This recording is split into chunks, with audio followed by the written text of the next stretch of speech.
Well, today I went back to the Canadian Association of Petroleum Producers Investors Conference in Toronto, and I met Cindy Schild from the American Petroleum Institute. Here's our interview. Cindy, we're at a Canadian conference in Toronto. What are you doing up here? You're with the Americans. I am. I'm here to talk a bit about how we can improve our energy security, some of the infrastructure, and some of the struggles we're certainly having in approving some of the pipeline projects, and how we can improve our energy security as North America. Well, everybody up here talks about the Keystone-XL pipeline. It's a bit of a stone in our shoe. We just don't understand why America says no to this, but it's actually not Americans who are saying no. It's just one decision maker who happens to be in the White House. Am I right? Yeah, there may be a few decision makers, but ultimately it's going to fall to one. And, you know, when you look at the Americans, the support is strong. The majority of Americans, bipartisan, a majority of Congress, the labor community at large, they want the pipeline built. And they support Canadian oil. They support building this pipeline. We need to get it approved, and it's time, long enough. The environmental issues have been put to rest, assessed 5 times over more than 5 years. So at this point, what we're really waiting for is a decision for approval. There's nothing left. You know what? You got a few fancy pants in Hollywood and Tom Steyer, the billionaire from San Francisco. I'm worried that they're calling the shots more in the government these days with their PR and with their big bucks than common sense. But every day America's not buying Canadian oil. They're buying oil from some nasty places. Do you think Americans know that? That they're every day they don't buy a barrel from Canada, they're buying a barrel from the Saudi king or from Nigeria or from Vladimir Putin even? I don't know that it's always thought through in a full way. I think, you know, there is a learning curve that is improving. One, starting with the fact that we get more oil in the U.S., imported oil, from Canada than anywhere else. And when you ask and poll Americans, they will tell you they would like to have more oil from Canada than anywhere else. So it's not a question of how the Americans view things. I think, unfortunately, when you're looking at the opportunity that we have as a North American continent, we can be 100% liquid fuels secure within 10 short years if we have access to domestic resources and policies that encourage that, as well as Canadian oil sands and resources, and bringing it to the right place to refine it and produce those fuels. That's incredible. You know, there's so much overlap. I mean, Canadian companies like Encana do business in America. American companies do business up here. I mean, it's almost like it's one market. Often it's the same company on both sides of the border. It's really an integrated North America market, isn't it? Oh, absolutely. It is integrated, and we have the largest trade relationship in the world. When you look at some of the benefits that we see with Keystone, other infrastructure, our trade relationship is significant to help the broader economic security.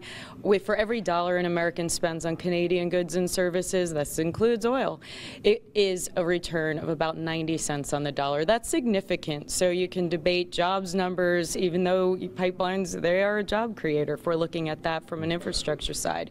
But it's a broad opportunity to increase our trade relationship and help our economic recovery as well. Yeah, I want to talk to you about an idea, and it's not just because I wrote a book by the name Ethical Oil, but I think it's a way of waking up Americans on the liberal or the Democrat side of the spectrum to what they're doing, because I don't think they're thinking it through. If they say, okay, no to Canadian oil sands oil, they're not finishing that sentence, which is no to Canada means yes to Venezuela, yes to Saudi Arabia, yes to Nigeria, yes to, like, I don't think they realize where it's coming from. Can I throw an idea at you, because you're in the PR business? Country of origin labeling. Every article of clothing we have has made in, you know, China, made in Canada, whatever.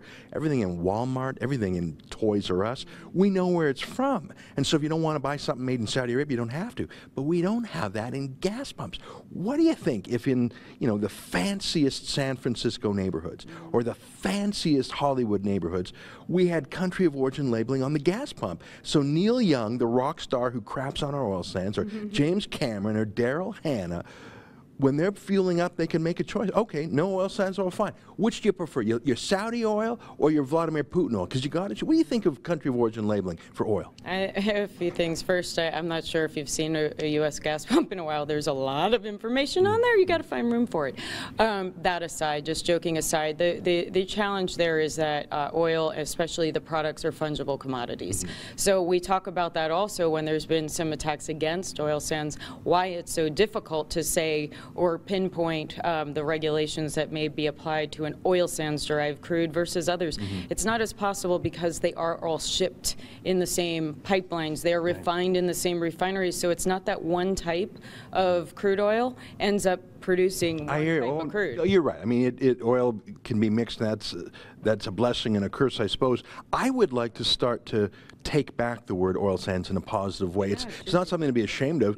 When I hear oil sands, I hear fair wages, including labor unions. I hear equal treatment of men and women, unlike Sharia oil. I hear respect for the environment. I hear liberal democracy. I hear peacekeeper, not terrorist war maker. So I think there's a positive brand there. I think we should start to make the bad guys explain why they love their terrorist oil so much. What do you think of that? I'm trying to convince you. I know everyone has to justify a case for certain things. I think that the challenge is, or what we've been trying to do, API, we do look at all sources of energy. Canada is going to start looking for other partners and is looking for other partners and do so a lot more forcefully. We'd like to be able to keep that alliance strong and even strengthen that, and we can do that by increasing, our energy trade. As far as looking at, what's coming from other countries, again, we have the ability to really work towards our own energy security in North America,